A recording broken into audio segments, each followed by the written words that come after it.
Hi, Ken. Hey, Carrie, how are you doing?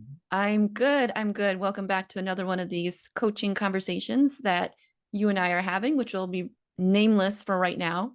Nobody's But giving us any feedback. We have to get more anyway, popular. yes, but I love the conversations that we're having. And I think as you and I do this back and forth, we just talked about we're just tweaking and refining the format, getting kind of used to the way that we'd like to deliver just these different types of insights to people. And so I think that this is our attempt as well to just to keep going and kind of like practice that we are doing the work of getting better while we're actually doing it versus thinking that we'd like to do this and then like doing it, building up to actually doing it.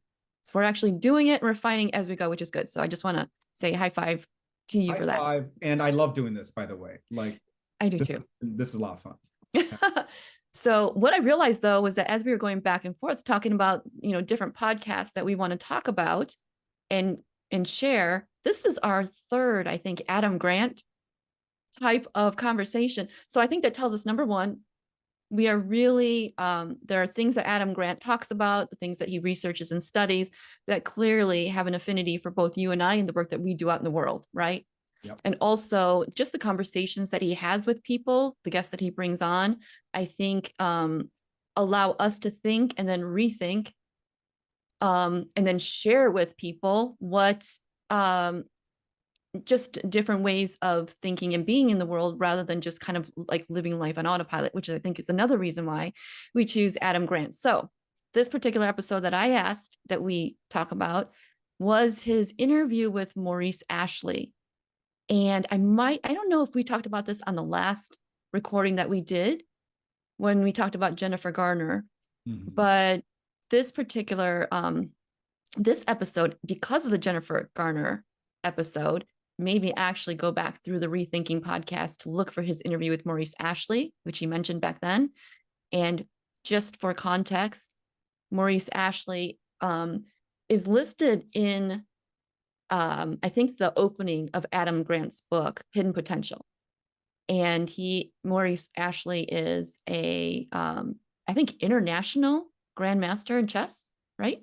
I believe. He's, I think he actually became a grandmaster at the age of 33, and he is now a well-known speaker on the high-profile chess game circuit, etc. He is also an exceptional coach, and he's also known for actually being the coach of, and I think it's an inner city middle school chess team.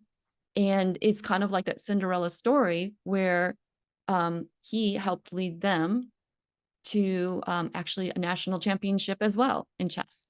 So the reason why I was excited to bring this topic to people was because I do believe that despite the enormous success that Maurice Ashley has achieved, there's fundamental principles that I think that can help us lay people every day with our choices that we make in life, our dreams and our aspirations, that I thought would be a great, fuel for a conversation between you and I. And so I have some points here, but one of the things I'd like to throw back at you is when you were listening to this episode, was there something in particular, one or two main points that you really came away with as the rethinking process or being able to think about certain things differently because you listened to this interview?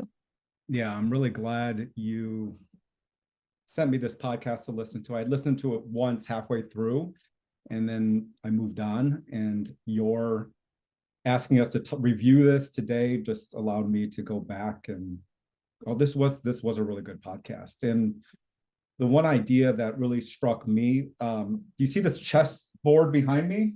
I do. I was impressed with that. It is not the Wow. it doesn't have all the pieces here because it actually represents an end game. Ah, yes. Yes, and Maurice talks about think of the end game first, Mm. which is a little counterintuitive to me because a lot of my LinkedIn posts talk about enjoy the journey, not the destination. And Mm. flipping that on its head, and let's talk about the destination. Let's talk about the goal and how to achieve that goal. I'm going to bring in um, three things here. I'm just setting up the outline because I want to make sure it's clear to you and the audience. The outline's going to involve one of my favorite books of all time. It's going to outline how I apply this endgame strategy in my own life using life coach school principles. Mm-hmm. And it's going to answer a question first proposed by Andy Bernard of The Office. And he says, I wish there was a way to know you're in the good old days before you actually left them. Oh, wow. Yeah. Wow, Andy, that was really I know. Before we got on this call, I was saying I was getting a little bit teary-eyed over something else. Yeah. When this quote comes up, it does make me nostalgic because it's like, oh, the good old days. Did we enjoy them while we're in them? Yes. Okay, so let's begin. One of my favorite books. So this can take a little bit of time. Absolutely. Just bear with me here. Yeah. And then you can talk. Okay. I love hearing what you have to say. Okay, let's talk. So one of my favorite books of all time is called Ender's Game by Orson Scott Card. In Ender's Game, there's a child prodigy named Ender Wiggins, and he's recruited by the military to fight against an alien force known as buggers, and it's part of his combat training. He's put in this simulation room. In the simulation room, the goal is to get your team over the enemy gate. So you start at your gate and you have to get to the enemy gate and you win. Now, you can't just fly over there and get to the enemy gate. Each team of soldiers has these freeze guns. And so you can freeze your opponent and then they can't move and they can't do anything. So a lot of what happens when teams go against each other is they're hiding behind obstacles and shooting at each other. Ender, however, understands that the goal is to get to the enemy gate. Now, this becomes really important because the people are training Ender. You're going to find out, is going to save humanity against the alien fleet, and he is humanity's last hope. Also, there are a lot of foreign invaders, so the odds are stacked against humans. So in the simulation room, they stack the odds against Ender. Okay. For example, they will team up 2 teams against Ender's 1 team. And instead of fighting them like normally conventional warfare with his laser gun, this freeze gun, he figures out ways to just get to the enemy gate and win that way. Yeah. So one time he makes like this protective bubble out of humans, like his team. And then they just fly it to the enemy gate, and then a person gets out and they win that way. That is the goal in that game. And so the end game in chess, Maurice, is like, this is at the end of the day, you want to take the king. You want to checkmate the king. And so you have to think about any sort of goal that we have and not get distracted by some of these other things that are around us. Like in the beginning game, when all the pieces are there, you're thinking about, okay, all these different, like, how do I take this piece and that piece out?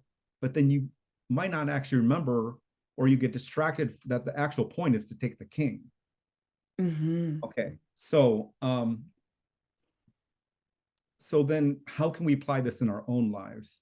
How can we use kind of like an end game strategy in order to just live better or have a better career, right? Yeah. That's what we're here for. Okay, so this is part 2. We do things because we want to feel better. This is a life coach school principle, which is just based on, I think, a general principle, right? Like, why do we want to hang out with our family? It's because we want to feel better. Why do we work? It's because we need the income to pay for the things that we need so that we have the time to feel better. Like, it all comes back to feeling better. So then if there's a goal, what will we feel when we accomplish that goal?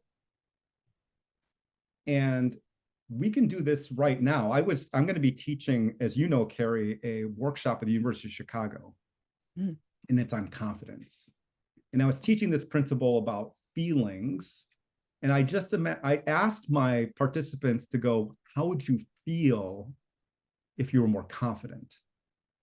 And they actually felt more relaxed. You don't need to actually attain the goal in order to have the feeling. You can already go ahead and have the feeling before you achieve the goal. This is the end game. And so this is a really good thing to do, is what is that feeling when you've achieved that goal? I was talking to you over the weekend through WhatsApp, and sorry, one concept I forgot is, in order to come up with the feeling, we know that all feelings are created by our thoughts, the sentences in our mind.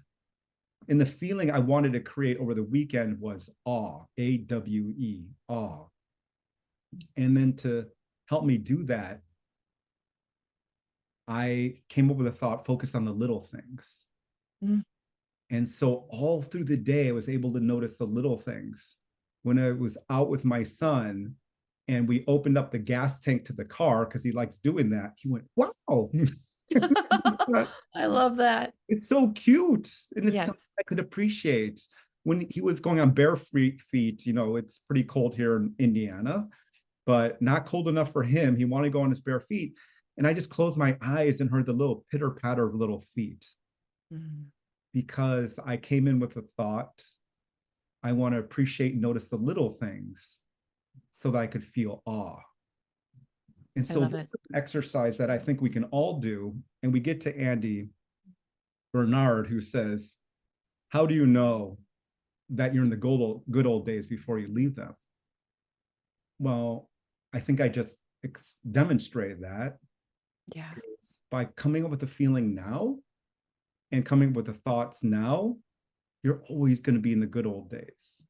Because the good old days are right in front of, it's like we're living those good old days right now, but you have to be very intentional about it. And one way to do that is following what Maurice Ashley says, and it's to think about the end game. And the way we do that is going, what kind of feelings do we want to have? Then what kind of thoughts create that? And then just do that every day. So that's the one takeaway that I got.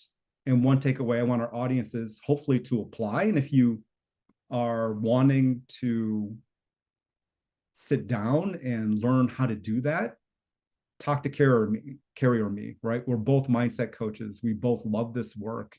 And these are things that we do every day for ourselves. So that's one thing I wanted to share, Carrie. What are your thoughts? And then also I want to make sure we get from you what your takeaway was. I love the way that you were able to bring Ender's Game into this. Do you like Ender's Game too?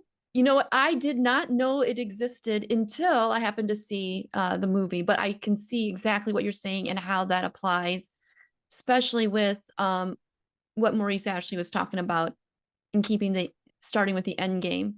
And I love that you brought it up, because that was actually one of the things that I thought of first. That was the reason why I decided that this would be my podcast of choosing for these kind of conversations. Yeah. I love how you took it to the application for ourselves, not just in achieving an incredible goal of becoming a grand master in chess, but literally in how we can experience just our lives more feeling the way that we would like to be feeling every day, rather than just kind of like tuning out and just getting through each day. And all of a sudden, like Andy says, like time goes by and you're wondering, where the good old days were, and wishing that you had known in advance that those were it. Right. But then also that realization, which is like, oh, and I'm still in it and I can still create it. Right. So I love how you tied all those things together. My take on the end game too was, has to do with motivation. And I think for many of us, when we have something that we'd either like to accomplish, or even in feeling like wondering if we can live life differently than the way that we've been living it, which is kind of like on a hamster wheel, trying to get from one thing to another. trying to get from one accomplishment to another so we could hopefully feel a certain feeling without realizing, wait a second, you know, are we actually, can we step off the hamster wheel and rethink about how actually we can be approaching things right now? So the end game for Maurice Ashley was a way to like motivate, is could be a way to motivate people as well, including like his middle school chess players. One of the things I thought was really interesting was he didn't start teaching them like setting up the board and like, these are all the pawns, these are your knights, these are your bishops, and he said the way that he started was he put just only a few pieces on the board, and it was all about like, how do you checkmate the king? Because when you have just a few pieces on the board and you throw out having to know all the rules about, you know, this advancement or that advancement, or any of these very fancy chess moves, or memorizing certain openings, or etc., that can come later. But if you have kids and you're trying to engage them in chess and wanting them to actually want to buy into playing, give them something where they can quickly see how things play out to the end. Don't make them wait forever, because then they can't even fall in love with the sport because they're already frustrated and they want to move on. And I thought that was really interesting. And I think that was one of the things that came up actually in a recent mastermind with my fellow coaches. You know, one of the coaches was struggling, you know, with coaching, you know, just really just working to build up some skill set. And so instead of doing all of the things like building your website, you know, doing your social media posts and doing all that stuff, when it came down to it, what she really knew would help her feel, number one, like she was really doing the thing that she wanted to do, is to actually get coaching hours in. And so it was this idea of what is that end game? I'd like to get I'd like to coach, right? And then it's like, instead of being like, let me start with my website, it's like, how do I quickly get to coaching people so I can help people, right? And I thought, so this was all, the thing I loved about Maurice Ashley's philosophy is it's chess, certainly, but what he loves to do is to show people how rules of chess, the game of chess, principles of chess actually apply to principles of life, you know? And so if there's anything that, for example, that people out there might be overwhelmed with, maybe they have a dream or something, or maybe they, you know, they're working towards something and it feels like there's so many steps that they're overwhelming themselves with. It's exactly like you said, you know, what is that end game? What is that end in mind first? And let's start there. Maybe knock off a few pieces on the board so you have just the few things. And then how can we get to here, you know, faster? And one of the strategies, or I'm sorry, one of the concepts and tools that you just talked about, which is we are emotion-driven beings. And even though we think might be like, even for Maurice Ashley, his desire was to become a grandmaster, right?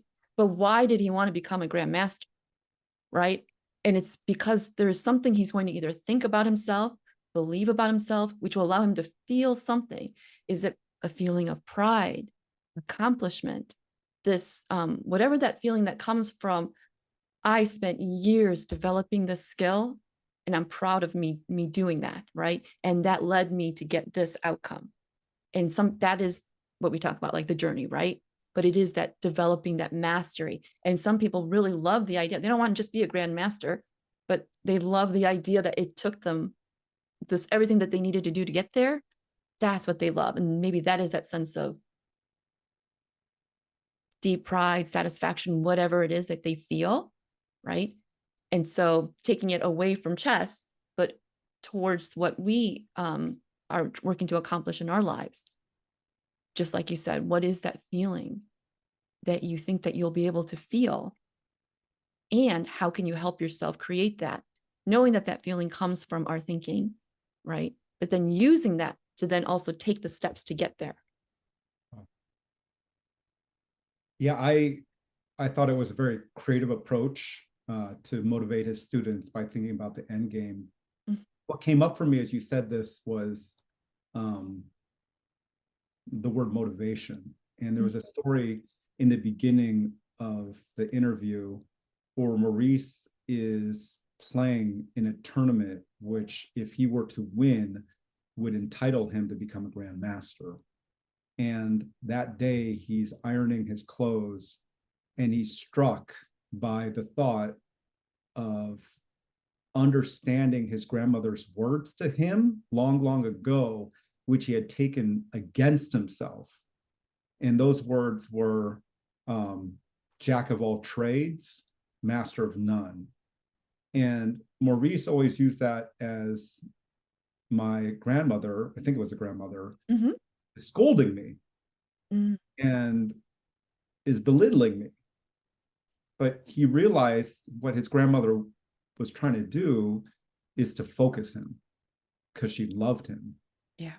And that realization caused him to break down and cry.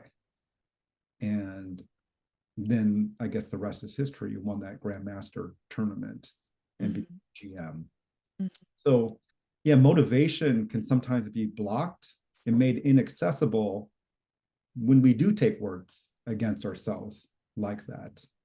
But that's just what the story that came up for me, Carrie, when you mentioned that. But I did think that endgame, it's very playful approach, just taking a few pieces, and like your coach, who what she wanted to do was just coach. It reminds us of another book that you and I have been reading, Essentialism, right? Yes. What's the most important thing here? The end game focuses you on the most important thing when you just have a few pieces to work on, right? Yes. It's removed a lot of the non-essential pieces. And in this case, your coach friend, the non-essential pieces were marketing and sales, and really just gaining confidence in her coaching. That was that was her end game. Yes. And to piggyback on what you're saying, and I think it also applies to what Maurice was saying as well. The way that she knew, the thing that was fundamentally blocking her was the fact that she knew that she could just get more coaching hours in, actually do the thing, right? Just like they say, like, do you know who Austin Kleon is?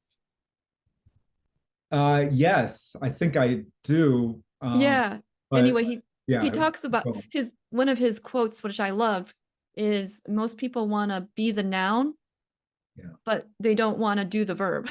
And so, but many of us, though, when we recognize, if I could do the verb, that could, I'm not necessarily so concerned about the title, but I just want to be the person that's doing the verb, right?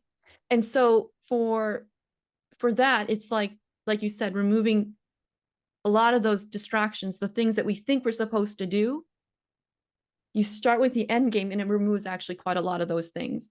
Now, what Maurice says is, of course, you have to then, to be excellent at chess, you are definitely going to be studying, your opponents, and how they move and how they react in stressful situations. And you are going to learn beginning, openings and things like that. That will come later, but that's not going to happen if you're so distracted, or you're so you can't even imagine the end game even being something within your possibility, and you lose interest, or you demotivate yourself maybe, and you start counting yourself out.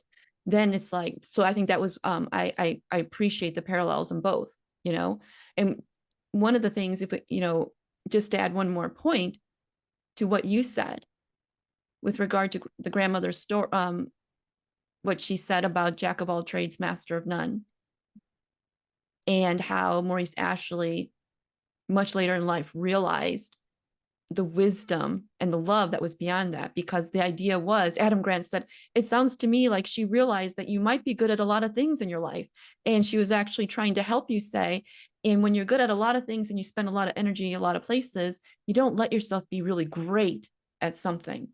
And so the conversation shifted to Adam Grant recognizing what so many of us struggle with, which is, where do we find that one thing that we can focus our effort on? Because we're afraid of focusing our time and effort on the wrong one thing, right? And so we don't do anything. And I thought it was really telling what he said, which was, for him, chess found him. He didn't want to do anything else. And so when I heard that, I was like, oh, great. I don't know if that would have been helpful for me, except what Maurice did say was, if you haven't found that one thing yet, you know, maybe it just needs a little bit more time. Don't stress that you haven't found that one thing. And I think the what you do in the meantime is you keep exploring, you keep just noticing, you keep kind of like thinking, what is it that I like to do? What is it that I can't, if I weren't going to get paid to do it, that I would still like to do? You know, what is it that people look to you and say, oh, wow, she's really good at that, or she seems to always be talking about that, right? And I think for, I don't know about you, but for me, it was definitely always just really interested in how people became great, how people overcame their obstacles, you know, and just learning different ways to do that. And I can see now, looking backwards, those dots connecting. How about you? Yeah, I think to go back to essentialism, Mm, before the one thing, to be the master of that one thing, that for Maurice was chess. Greg mhm. McEwen in Essentialism says there is a stage when you might not know that one thing, and it's really important to explore. Yes, that's the first stage, right? So it is stage one. Yeah. So that gives us permission when we don't know the one thing to explore. And Adam Grant says, even if you do find one thing, and he talks about this in careers, to do a checkup. Mm, And one of the questions he asks is, like twice a year, do a checkup and ask yourself, has my learning plateaued? And so I love that. yeah, it gives you permission to continue exploring. So on one hand, we want to become a master. And if you just know it, like Maurice did, become a GM, great.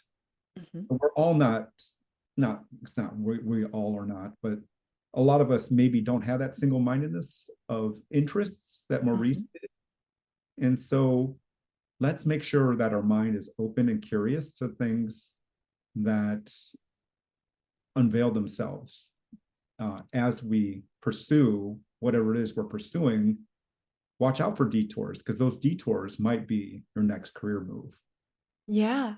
And as you were saying that, it made me think we're always going to be thinking for ourselves. So it doesn't have to be like this is going to be the one thing that is going to be the career move, but absolutely for sure, right? Because I do think that there are a lot of people that have followed a certain route thinking that, like you and I have talked about, that's what's expected, that's what society would think would be like a successful person, et cetera, responsible adult. But at the same time, you know, we always get to think maybe it's going to be something else. Maybe it's actually like my career is fine, maybe, but also I would like to have more awe and joy in my life. And maybe that becomes an area of dedicated study, kind of like you've been doing, Ken. You know, you've done the high achieving at all costs, burning out at extremely high levels. And now you have spent, you're dedicated to saying, I'd actually like to definitely help people in help them decide what they want to do, whatever that might be, and also help them learn to live life, experience all the emotions that they want to live now. You Yeah. know, and I know that's one of the things that you, every time I talk to you and you talk about your, you know, your kids, or, you know, you're playing volleyball or tennis, you know, you're living a whole life. And I feel like that's important to you, that you're living the whole life. And sometimes like that is where we've decided that that's a focus for us. And I think that's very powerful. Yeah, that you hit the nail on the head when it comes to my goal. I know not other life coaches are very single-minded about particular revenue. Like I want to hit $250,000 in a single Mhm. year. And I have my own revenue goal as well, but it's and be a loving father and husband. Yeah. Those have to go together. It's not just I need to earn a certain amount of income, because I earn a certain amount of income at the expense of my family. Mhm. I've already done that once. I Right. need to do that again. So yeah, that's Yeah. And on the flip side, if I might say, for yeah. some people, they might be like, I'm an awesome mother or something like, but my area that I know I need to grow in is to be not afraid to set a revenue goal. So it could be like the whatever. So it's like personal to us, right? So, and I think that's what's so important in the growth space. We can feel like, wait, I can't do this, or can I do this? And it's like, that's the whole point of conversations like these, is to be able to say, what is your history and what is the thing that you've been struggling with? Where are areas that you would actually like to be stronger in? Doesn't matter what somebody else is strong in, whatnot. And then be unafraid to work on that, even if other people might be saying, well, you shouldn't do it that way. It's like, what do you need? And sometimes it helps to talk to somebody so that you can give yourself permission to be like, that is absolutely okay, whatever it is you need, right? Yeah. I think maybe we could end on that point because Adam Grant asked a couple questions that Maurice answers the same way. I'll give you an example of one of those questions. Mm-hmm. He talks about Maurice becoming a great GM because he was first a coach. Mm-hmm. And by coaching, that helped him internalize those principles that allowed him to win. And Maurice pushed back and saying, I'm not so, that's interesting. I'm not so sure about that. But let me tell you this, Adam, because Adam's question was, do you advise other people to also follow the same road that you did? That is to coach to become a champion. And what Maurice says is it really depends on the individual, which is what you're saying, right? And I think there's a lot of wisdom, not in just how Maurice answered that question, but in the questions he doesn't answer. And Adam, let me think about that. Because Adam wanted him to ask a question.